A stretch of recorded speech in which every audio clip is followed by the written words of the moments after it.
Hey, alors aujourd'hui, comme vous pouvez le voir d'après le titre, nous allons parler d'Antigone de Jean Anouilh et nous allons aborder les thèmes suivants.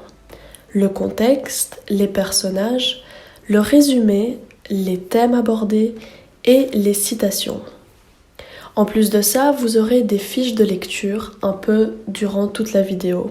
Je vous mets également les répartitions de la vidéo dans lesquelles se trouvera chaque chapitre. Comme ça, si vous êtes intéressé seulement par le résumé, vous n'avez qu'à passer directement à la partie résumé. Voilà, ne tardons plus et allons-y. Antigone de Jean Anouilh. Contexte. Antigone est l'un des plus grands succès de Jean Anouilh. L'œuvre appartient à ce qu'il appelle ses pièces noires.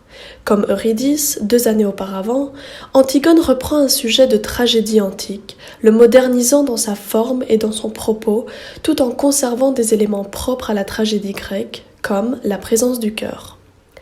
Jouée pendant l'occupation allemande, la pièce a attisé certaines polémiques, certains avançant qu'Antigone faisait l'apologie de la collaboration, tandis que d'autres soutenaient que son héroïne était au contraire une figure de la résistance. De son côté, l'auteur dit avoir voulu réécrire la pièce de Sophocle, qu'il connaissait très bien. Je l'ai réécrite à ma façon, avec la résonance de la tragédie que nous étions alors en train de vivre. Personnage. Antigone, fille d'Édipe et de Jocaste, c'est le personnage principal de la pièce. Rebelle, un peu garçon manqué, elle refuse de se plier à l'autorité de son oncle, Créon. Créon, frère de Jocaste, c'est le roi de Thèbes. Il est présenté comme sage et réfléchi. Ismène, c'est la sœur d'Antigone, plus coquette et mesurée, mais qui aime tendrement sa sœur. Aimon, fils de Créon et de sa femme Eurydice, il est aussi le fiancé d'Antigone.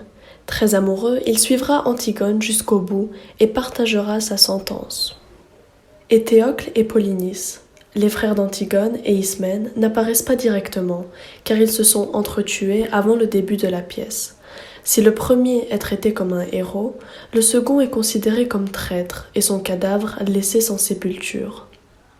La nourrice, elle a élevé Antigone et Ismène, pour qui elle a une grande affection. Le garde, il arrête Antigone et reste à ses côtés tandis qu'elle attend son exécution. Le messager, il annonce la mort d'Antigone et d'Aimon.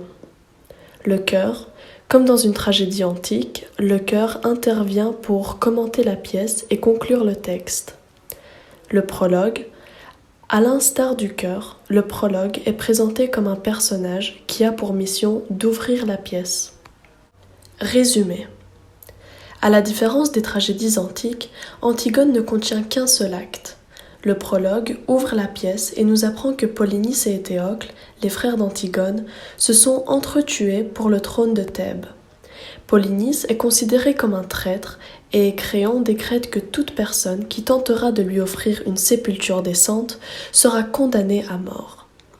Antigone s'oppose à ce décret et décide d'enterrer le corps de son frère.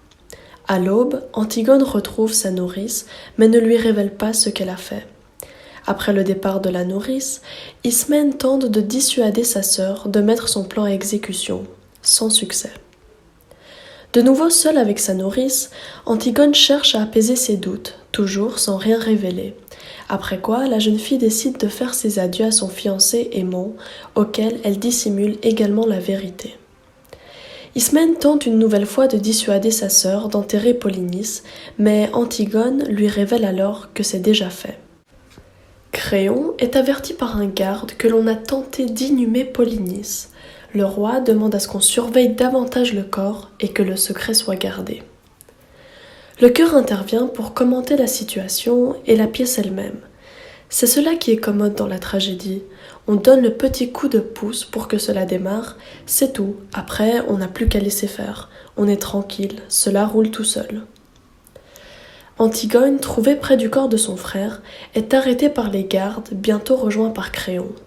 Antigone avoue aussitôt son crime à son oncle, qui fait jurer aux gardes de ne rien dire. Laissés seuls, Antigone et Créon s'affrontent, mais la jeune fille ne veut rien entendre. Créon tente de la convaincre en justifiant ses actions par les responsabilités qu'implique sa position, en rappelant la traîtrise de Polynice et enfin en dépeignant à Antigone le futur heureux qu'elle pourrait encore avoir avec Aimon. Mais Antigone refuse de plier et la garde l'emmène. Ismène, le cœur et Aimon essayent successivement de défendre Antigone face à Créon sans succès. À l'annonce de la sentence qui la condamne à être enterrée vivante, Antigone doute de nouveau, veut faire part de ses sentiments à Aimon, puis renonce.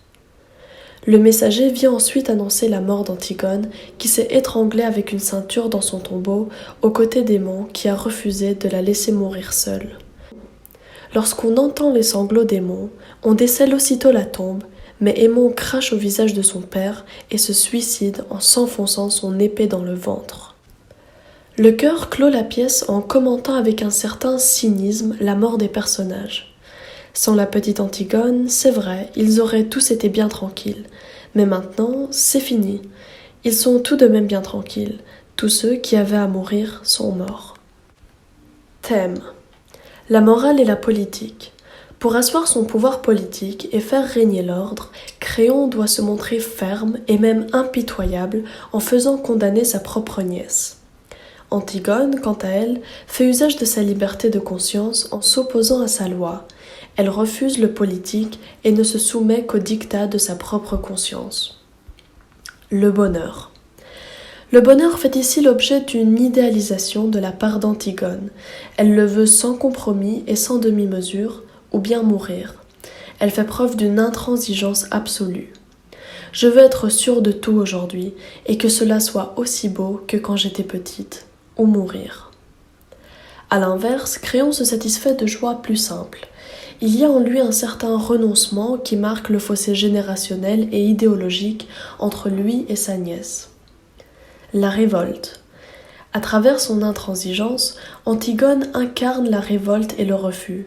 Son personnage fonctionne par opposition à celui de Créon.